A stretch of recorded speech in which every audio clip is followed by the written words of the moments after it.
Chris, I had a moment last week and the week before when we didn't podcast that this was it, that we were done. Decoded was over as we know it.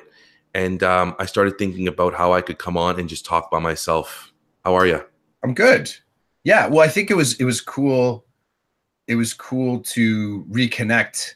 Just that bit of a chill out we had over March break, where we got to sit face to face and meet up in my local time. And I love that you kind of threw that down. Got to be honest, like I didn't think that. I was thinking more the other side, that we're, I guess technically you call it a hiatus. We had a 3-week hiatus.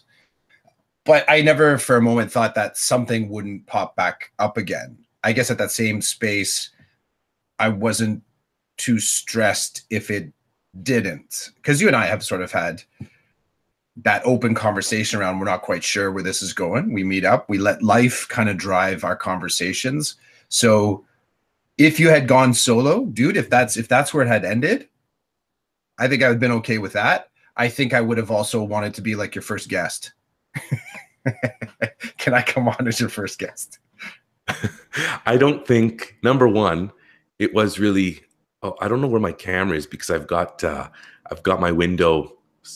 Your camera's good. Okay. Yeah, number one, so for those who don't know, Chris and I got to meet up. My son had hockey tournament in Newmarket, and I hit Chris up and I said, listen, I'm going to be in Newmarket these 2 days, stranded at an arena. So if you want to swing by and say what's up, it's all good. And it was one of those things where you were able to make it happen. So thanks. It was nice to chill with you for like an hour or whatever it was.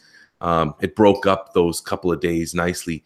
And then, I guess I panicked. Like, I guess I was like, oh, we've missed like 2-3 weeks in a row. That's it. It's over. I don't know why I felt like that. And when I say that I consider taking this on solo, dude, I'm not even thinking about bringing guests on. I was just thinking about hitting record and talking about my week in education and try to decode or make complicated some of the things. So, but yeah, I mean, if I had a guest, you'd probably be my first. But I'm glad it's not going down that road because I'm not finished with this. I'm really enjoying the Decoded podcast and the way you and I kind of talk about what's gone on in the time that we've not been on. So yeah, I think it's good. I think I panicked. It's a good life moment for me. I want to start with, if it's okay with you, you recently did your podcast, Chasing Squirrels podcast. I think it was episode 62 or 64, but I was pumped. I'm like, holy cow, he's hits like 60 plus. That's awesome. You talked to Brad Schreffler, an educator in Florida, and you guys talked guns. You guys talked what's happening with the gun problem in the US, particularly around school shootings. And I have to tell you, man, I really enjoyed the podcast, that episode. I enjoyed it because, number one, you took on something that is just huge and it's a bit of a monster right now. I mean, it always has been, but you just brought it like face to face with the beast. And then the second thing was the honesty and the openness that came from you and Brad. It was, for me, it was refreshing to hear an honest talk about such an important topic, because I know you and I sometimes, we talk before we hit record our on-ramp. We talk on the on-ramp about stuff that, we're not going to talk about when we're recording because it's not appropriate or it doesn't fit or whatever. But, kudos to you and Brad for pumping out a solid episode around a beast of a topic. Yeah, thanks, man. There's a couple things you make me think of. I'll go in reverse order. That idea. So we've dropped a couple times on here about our on-ramp and the off-ramp as well. And just to shape it a little bit for anyone that might be just jumping into the cast at this point, you and I had some playful banter about whether or not we should just hit record, just start talking, or have a little bit of space on the front end to build some rapport. We found now space on the tail end to build some rapport. And it's funny, because I think we landed in a space where the on-ramp is necessary. I think I threw down, come on, let's just start recording. And you kind of put down, you put a little bit of a pause on, you say, well, for me, I feel like I kind of need a little bit of that space just to kind of get the wheels, you know, the rubber on the road. And it's a little bit of the warm up. And then we've sort of had off and on. I think we're less consistent in our off ramp, unless there's like an afterthought, like, oh my gosh, I have to mention this one thing to you that we didn't get to talk about. So it becomes that second side moment. And it's funny how something like that the model or this template or whatever it is that you and I play with, this sandbox, you've made me think about that on ramp and off ramp, but let's say in our professional settings. Like that's immediately what I'm starting to think about here. And it's connected with the conversation about guns in school as well.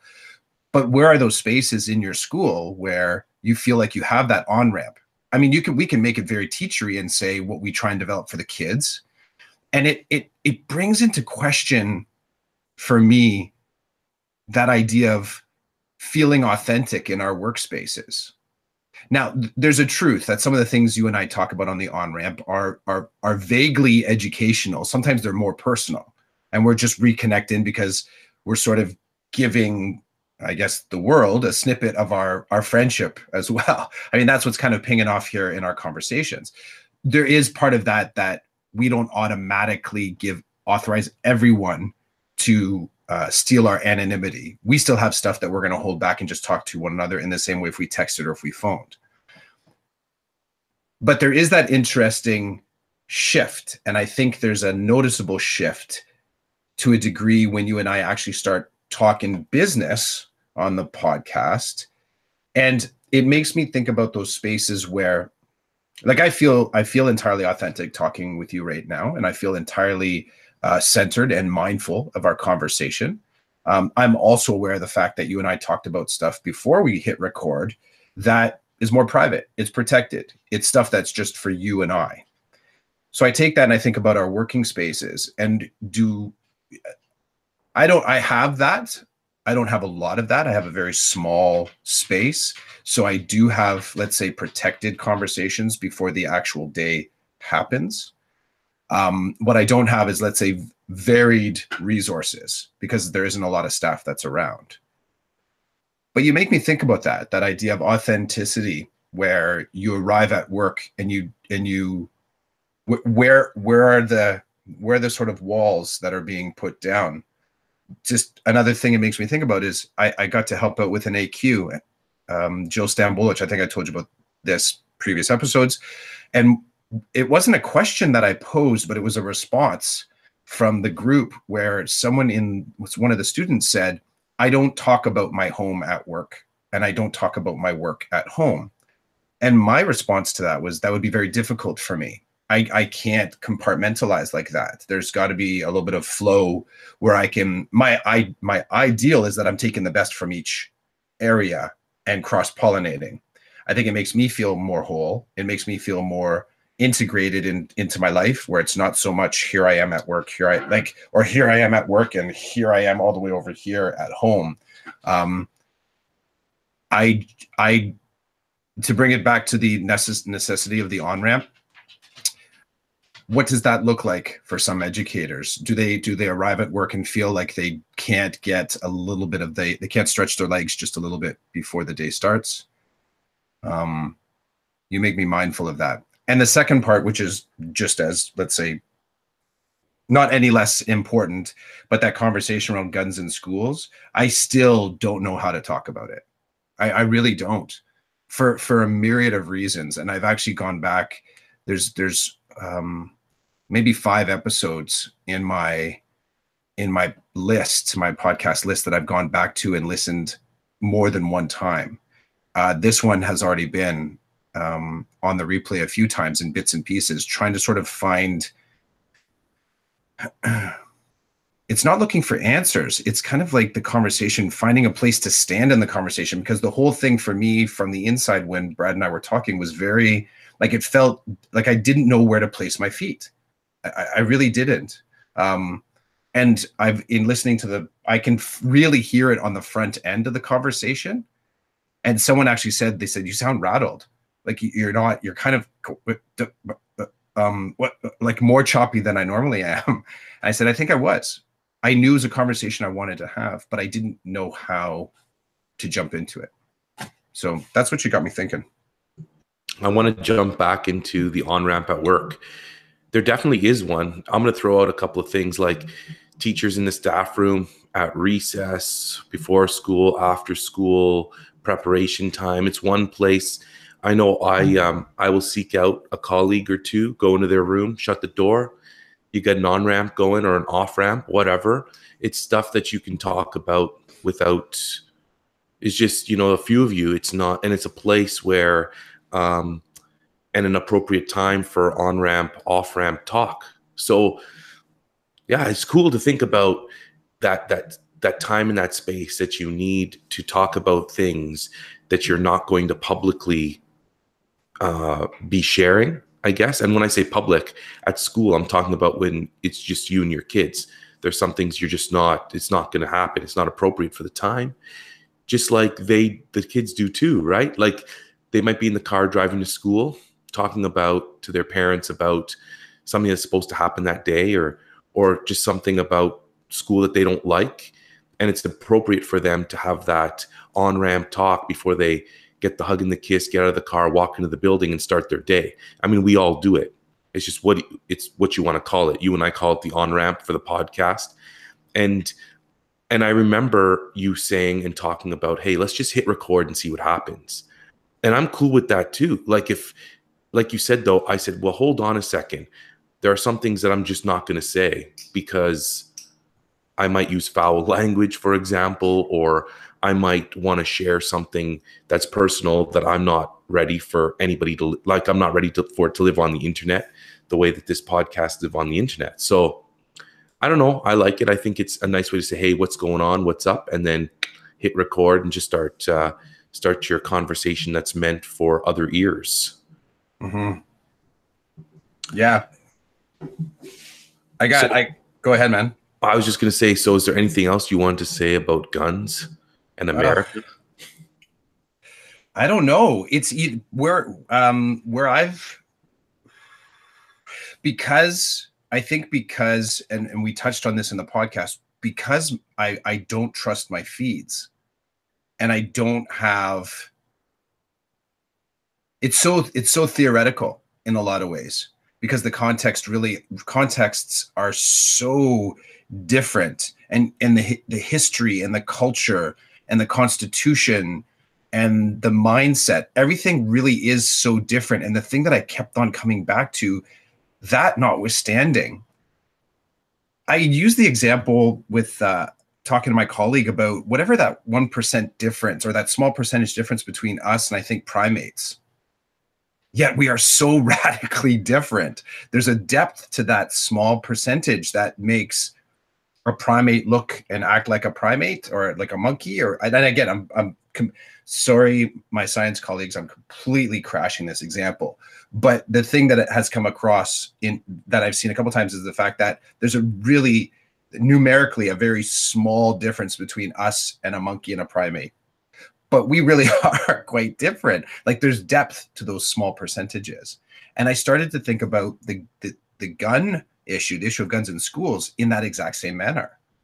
There's such a small percentage of difference between, and in this particular manner, and what differentiates between what we perceive to be a safe country like Canada and an unsafe country like the United States when it comes to the issue of guns. So that's something pretty profound for me, because I think this also smacks at the idea of the frustration that some people feel like, why can't they just change this? Why can't they just change, right?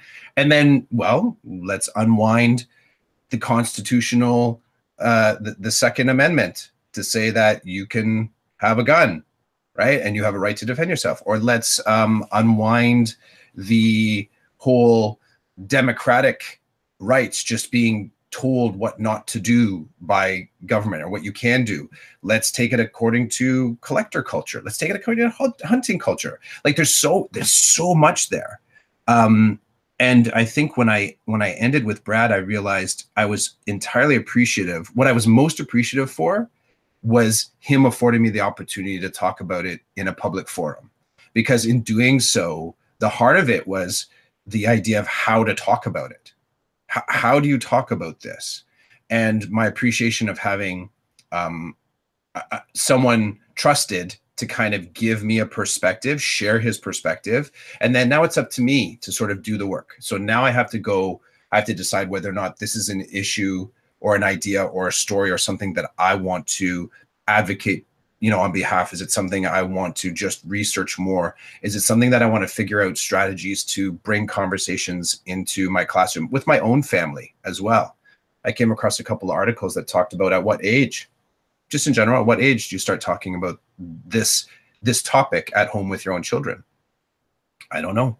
So that's what's still kind of like cracking off there. And underlying or wrapping around this whole thing, I have not heard much local chatter at all about this. I feel in some ways as if there's a belief that this is entirely an American issue. And I'm not so sure it is. But then again, too, how do we start the conversation about it? What are your thoughts? Oh man, like it's so complicated. Like you said, I'm one of those people who feels like you need to do something now, right? Because of the whole, like, kids are dying. Mm-hmm. And from my perspective, which I have to say is uninformed, and it's obviously not part of, my culture in terms of like my Canadian upbringing, guns here are not the same as guns there. The whole attitude around it and the way it just works. And so for me, it's like, it's just, people are dying, kids are dying. And it just, to me, it seems like it's no big deal.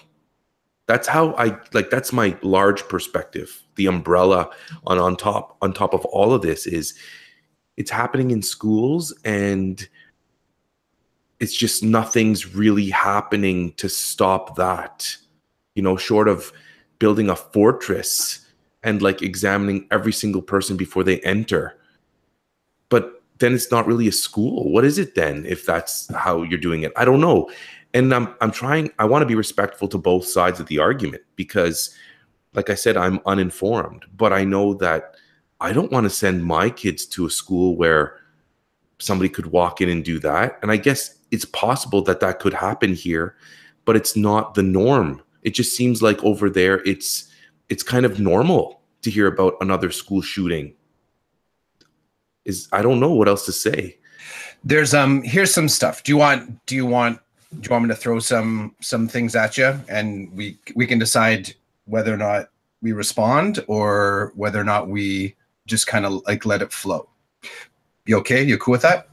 Because let's do it. Okay, so here's I wanted to find where Canadian and American where the common touch points in this experience could be, so that, because like I said, it strikes me that there's a certain element of that's the States, we're totally different.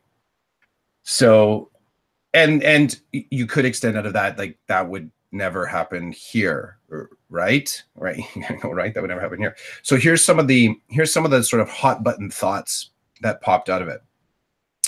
So how about this one? I'll try and frame it as a sort of a question statement, and you kind of decide if you jumped on. If your children, Dad, if your children protested an issue in your school, and the system response was, the only system response would have been a punitive one, as in, because they protested or they raised their voice and they countered the operating system of school, they were offered suspension, detention, or a spanking, corporal punishment. Would you, and so that's the first part. The second part to this, your child decided that they would take the punishment. They're going to protest and they're going to take the punishment. where might you start the conversation around that? So your own child has decided to take the punishment that the system is saying is the reasonable response to a student protesting something they disagree with or something they're impassioned about. Okay, high school or elementary school? If you decide if there's a difference. Okay, if I knew that my children were going to protest something and I supported it, meaning like the concept of their protest, then I would probably communicate with the school and let them know that this is what my child's going to be doing and I support it, meaning back off and let them do what I'm permitting them to do. Kind of like if I get a note from a parent saying, Johnny didn't do, and this is different, but Johnny didn't do his homework last night. So please don't keep him in for recess to finish the work because I fully know that he didn't do it. And I'm telling you, we had other things that were going on.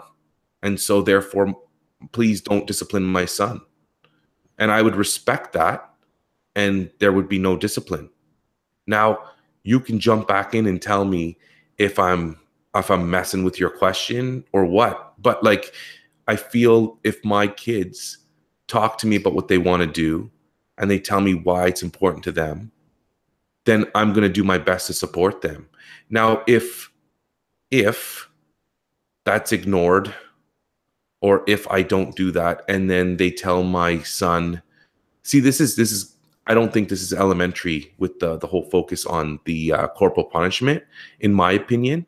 But first, I would try to support them by saying, you're not going to do anything to my son because I give my son permission to leave school property or to whatever at whatever time to do what he needs to do. The second thing is that if they went ahead and said, no, he's going to be disciplined and he's agreed, he's chosen corporal punishment, then I would be communicating over the school. I'd be going over the school and I would, I'd go at it that way. I'd just start to talk to people and say, like, what are you people thinking? This is not happening. This is wrong. And go from there, I guess. I don't know for me, man. Whether it was at elementary or secondary, we as parents, as teachers, as the community, we're aware of the rules that are a part of existing in an education system. And it just becomes fascinating to me when what the extra little piece in this is around where the protester, the voice, the individual is saying, I'm willing to take the punishment. I'm willing to take the punishment because that's further example of what needs to be changed in the system. So I'm going to accept the punishment and I'm still going to protest. In doing so, it almost completely neutralizes the power of the system. I mean, I think about it as a kid myself, where there was like a weekend where I wanted to stay out late. And I thought to myself, well, the worst case scenario is I'm going to get grounded for the weekend. It's worth it. Now that's a complete, like, that's me messing with my parents. But I think that's the beginnings of moral and ethical skill building to a dark side here, right? But I mean, it's kind of in that same frame where you're sort of deciding the relevance and also the authenticity of the system that's around you. So I guess an elementary student could say, I'm willing to take the punishment, mom or dad, because I still believe in the issue. And that's where it becomes confusing, because I want to protect my kids. But if they have the wherewithal to recognize that this is not a moment that they want to be protected from, that all of a sudden makes them so much more mature in front of me. And I think, like I said, in what I tried to make what was the common experience, the strap was a part of one of the experiences in one of the states down south, where the students were not just given detention, they were given the three-way choice. Which one do you want? And the parents in response were saying, and it was a high school, they were saying, I support my kids. I support my kids. If that's, I was conflicted, but if they're going to take the strap and still protest, it's transactional. You know what I mean? They paid the price and they've got their word out, and now it becomes a part of their protest as opposed to kid doing a bad thing. So that's the first one. That's one of the easier ones. Well, can I jump in and say, if my kids are in high school and they tell me to back off, that they need to do this, it's important to them, that's a different conversation. Okay. Right? Like I'm thinking proactively, but if my kid's in grade 12 and he tells me this is what he's planning on doing, and he knows there's going to be consequences and he's ready to deal with them, there is, like you say, there is a proud moment of like, wow, my son is like human. He's an adult. He's making these interesting decisions. And I just want to say that I've experienced that, not to this level, but in high school, when I was in OAC, grade 13, for those of you that are too young to understand what grade 13 was, we called it OAC, Ontario Academic Certificate Credit, whatever. I went to a Catholic high school, and we had to take a religion class every single year. And in your OAC year, there's not really a religion class. There's like you have to attend every now and then to a room with a teacher who talks to you about social justice initiatives and things like that. And you get 0.33 of a credit for attending OAC religion. That doesn't really exist, but there's 0.3 of a credit for it. Long story short, I was part of I don't even know what you call it, a fundraiser or something. And I raised a lot of money. And it was for a walk. And the night before the walk, there was a party. And I had a little bit too much fun at the party. And the next morning when I got up to do the walk, I was in no condition to be functioning or to be leaving the house. And I didn't go.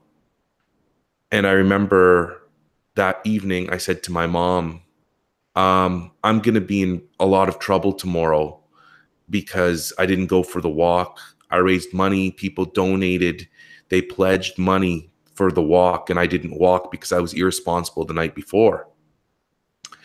And my mom kind of looked at me like, my parents were very good at leaving me on my own. Like they weren't gonna do anything to help, and I wasn't asking for it. But I remember the Monday morning I went to school and I saw the teacher, Mrs. Plunkett.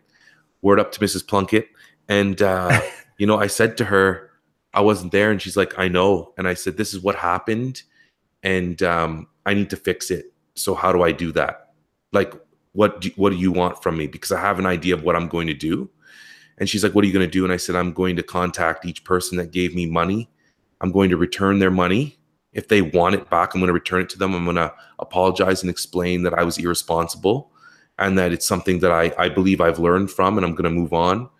But there's not much more I can say than that. I was irresponsible. If you want your money back, I'm happy to give it to you. I did not do what I said I was going to do.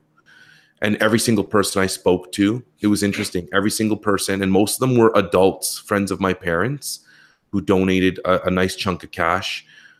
They all said the same thing, like, thank you very much for talking to us about it, being honest. We're really sorry that you had to put yourself through this. We donated to a good cause. We want the money to go, and we hope you learned something from it. And I to this day, like I'm talking to you about it, I can feel not the shame, but like, I just feel like I let people down, And I feel like I did the wrong thing. I should have been more responsible. So, I mean, anyway, long story short, if my kid tells me, no, I need to do this and I don't want your support, I don't need you to back me, then I'll step back, I hope, and let them learn.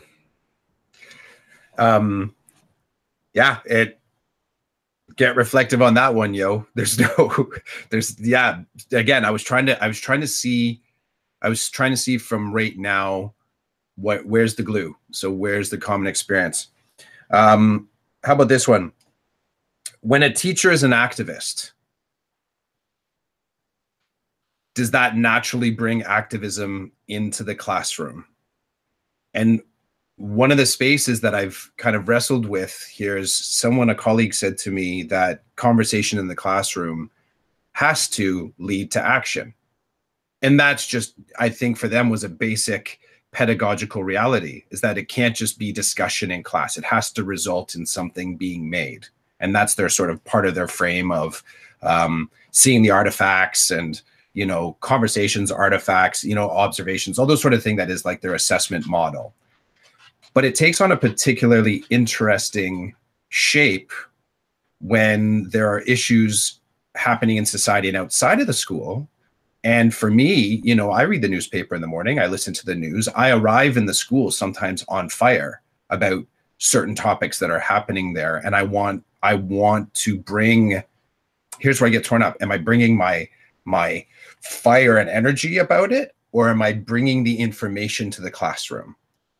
And that sort of division, that sort of fork in the road sometimes, I think can probably lead to some difficult situations for some teachers if they're being perceived to sort of be teaching from an agenda that maybe developmentally or according to curriculum, someone would perceive as inappropriate in the classroom. So where we landed on this in the conversation was if the instructor themselves has a belief around guns in schools, and then that conversation makes it home to the families, and then it's sort of flipped or changed or it mutates, and then that comes back as a response from, let's say, the parents or advocacy groups from outside the school, and there's a likelihood that it'll come back through a superintendent and then the principal and back to you. So it's almost not even fully being able to appreciate that message in a bottle effect as you have that conversation in the classroom and it makes it out into other spheres. So that landing point then between, let's say, the American and what I would say is, let's say, the Ontario, is when the teacher's an activist on something, how far do you go? How far do you go in the classroom to make kids aware? And there's some, you know, this happens in a spectrum. Talking about Earth Hour, that's a fairly palatable type of activism. And you can be the craziest, you know, light switch turner offer in your classroom. And there's not a lot that's going to, like, you're not going to get a lot of pushback from the community saying, hey, why are you turning off the lights in the class all the time? Like, short of triggering some anxiety moments, or maybe people that have some challenges with sightedness, like being able to, but for the most part, that's a pretty palatable type of activism. And I've been in other conversations that kind of go down that path and say, yeah, we participate in a lot of palatable activism. Do we go far enough? That's a tough one. I'm not one of those types of people in general, like the activist type. So that one's tough for me. That one's tough. I think my perspective is it depends on the topic. Like you said, the whole like Earth Hour movement and stuff like that. Nobody's going to really, I don't think people are going to do something so crazy in their classroom or with their opinion with their kids that's going to cause kind of like a backlash. Whereas, you know, talking about guns, like Brad said in your podcast, that's, you know, like you say something about your perspective or what you're passionate about, and then it goes home, and next thing you know, there's been a phone call to the school that the teacher is saying this or that to their kid. Like, that's a tough one, man. You got me on that one, because that's not normally my thing. Like, I don't get riled up about too many things. Maybe I should, but I don't. I think that there's the first part to that. Well, I guess there's lots of pieces to that are challenging, but the first part is how and what you bring to the class. I guess there's more than one part. The second part to it is, once you do, when do you step back? How do you pick your point where you step back? And then the third part to it is a very human response as far as the measurement of whether or not you are creating impact. What is the real-time impact of teaching active citizenship in the classroom? And are we really achieving the walk from the talk? And like I said, it was put to me, said, yeah, we participate in a whole lot of palatable and I just say palatable protest in our Ontario schools. And I said to Brad, I said, I would love to have a conversation with the educator that is just like, the educator is our on-ramp entirely. They're saying, no, I'm sorry, I just don't care. I will take the heat from my union. I will take the heat from my school board. I will take the heat from OCT, because that is the space that we need to exist in. That is, I'm going to be the teacher, just like that first example that I asked you. I'm going to take the punishment and I'm going to use the punishment to roll it into the conversation. And that makes that really complex, really complex. Here's the final one.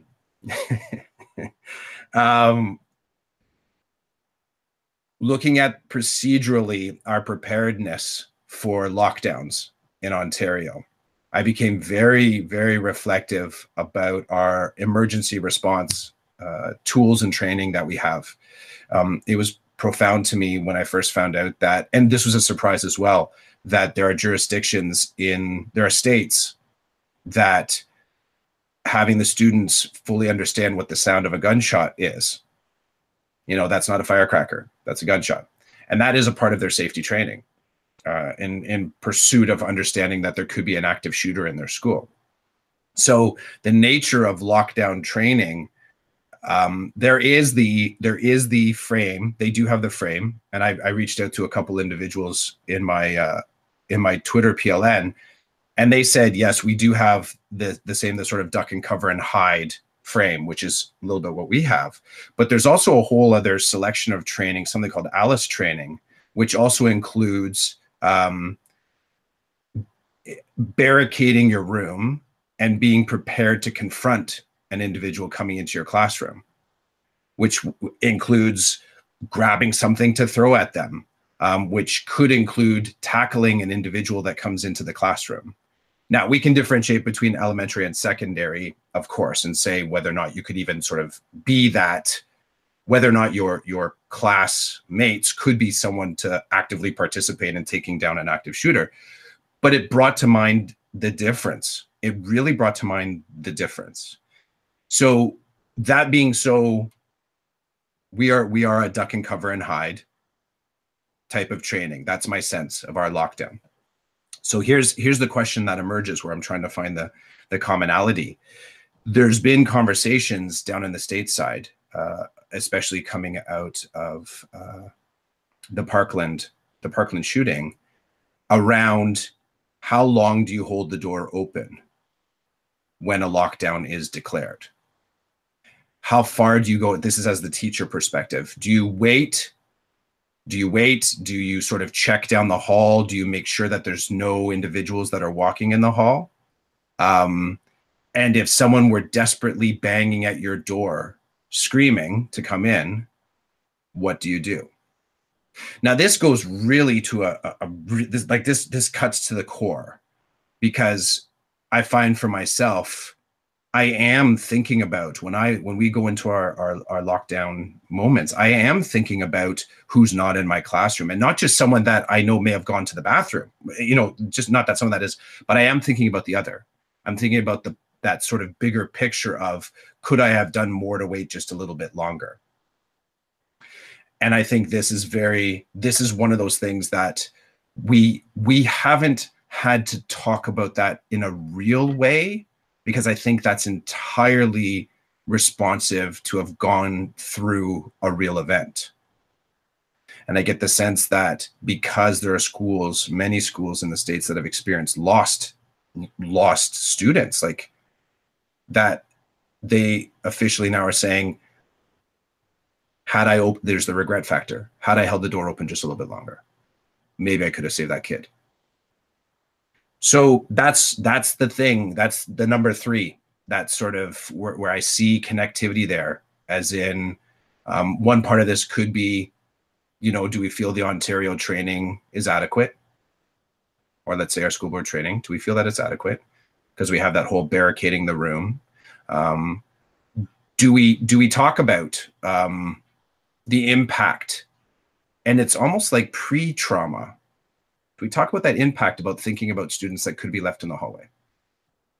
And then on a very personal level, you as a human in there, how quick are you to lock your door, close your door, check the hallway?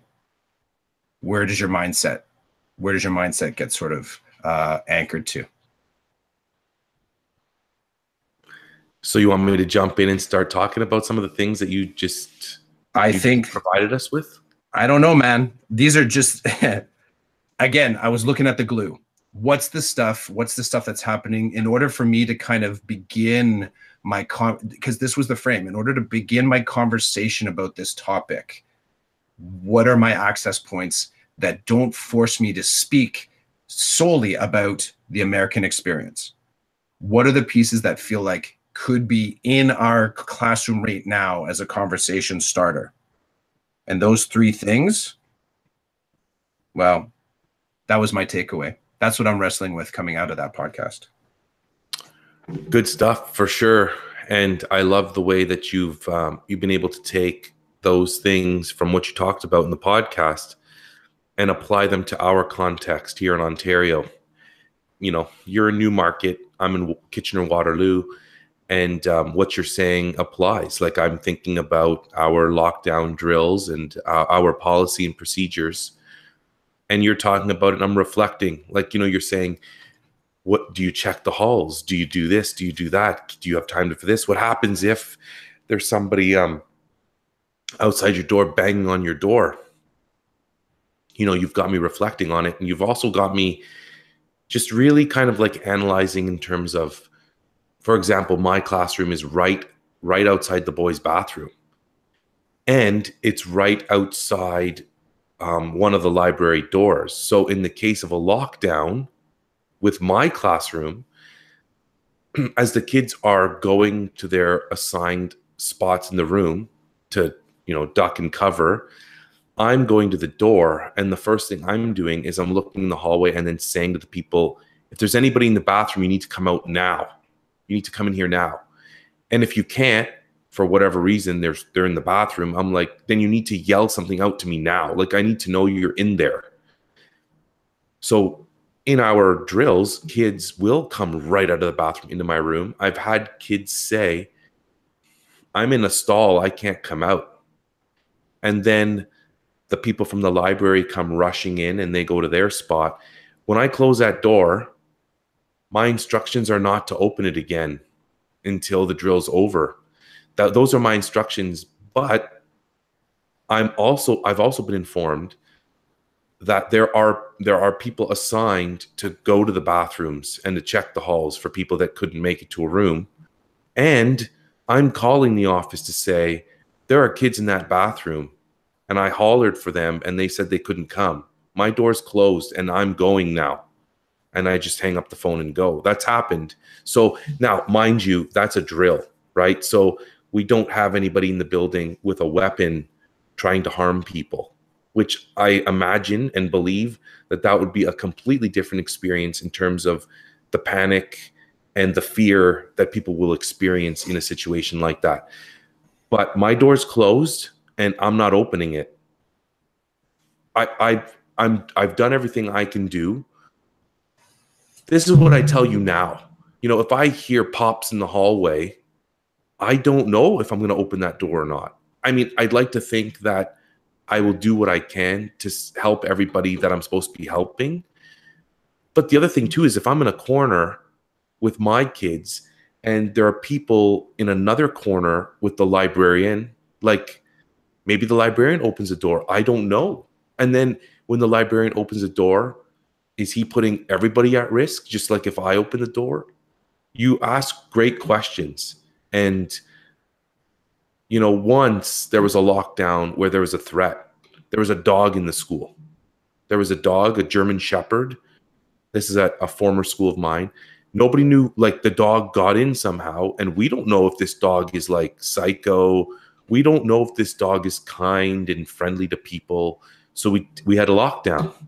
And I think it was the custodian who finally came face to face with the dog and just kind of, you know, got it out the door.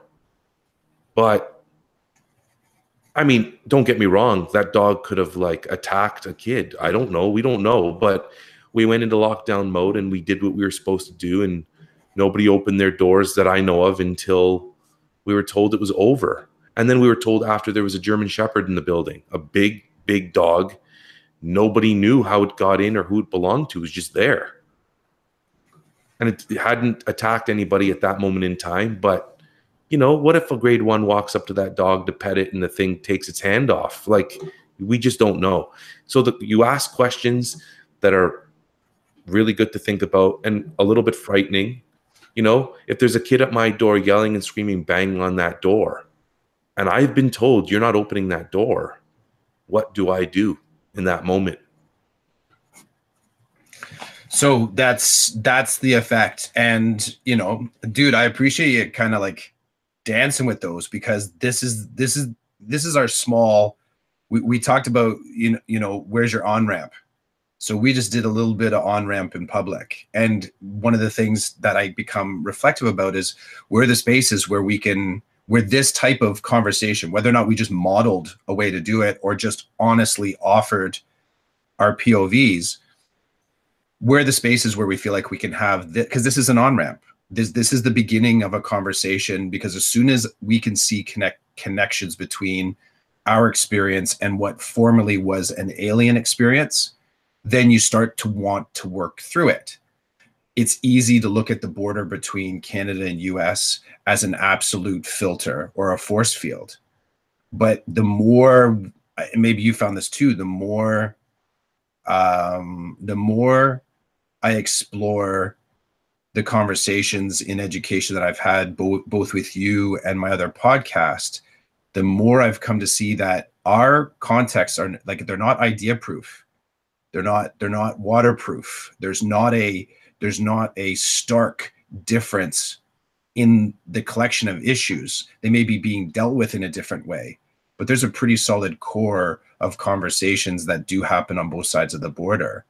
Some of the issues in this particular case are different, but even in identifying how different they are, I'm rattled by finding the glue, like just 3 points of glue between them that make me consider less about absolutely fixing what I perceive to be the problem, but starting the conversation in a way that allows people to do exactly what you and I just did right now, which is kind of get our feels out a bit. It's the prophylactic nature to conversation sometimes, that the more we kind of protect ourselves to a degree by being vulnerable and putting our ideas out there, that we can talk about this in a way that we don't have to land firmly, but it's important to send the signal that we're talking about it in a way that works for each of our contexts. So thanks for playing with those, man. And again, thanks out to Schreffler, again, the Planning Period podcast. For those of you, he was mentioned at the beginning, he's in Orlando, and about a 3 hour, I think he said about a 3 hour drive from the Parkland School. 3 hours. Crazy Stuff. Hey, I appreciate you throwing down some info and some of those situations. It's got me thinking. I've been thinking about it ever since your podcast with Brad. So thanks again for putting that out there. You're welcome, man. On your personal podcast, Chasing Squirrels, with Chris Clough as the host. Well, that's going to wrap things up for this episode number 25. Chris, can you believe it? 25. I'm good with that. Yeah, it's pretty cool. Back in the saddle, yo. Yeah, I laughed when you texted me that, back in the saddle. I was laughing. That's good. Okay, so hopefully we connect again next weekend. We'll have to see which direction our lives are leading us in. Mm-hmm. But until then, I hope you have a good week. I hope everybody has a good week. And there's no school for me next Friday because it's Good Friday. So next weekend is Easter weekend. I don't know about you guys. Yep, same as me. Okay. We get the Friday and the Monday as well. Right on. So hopefully we can make something happen. All right.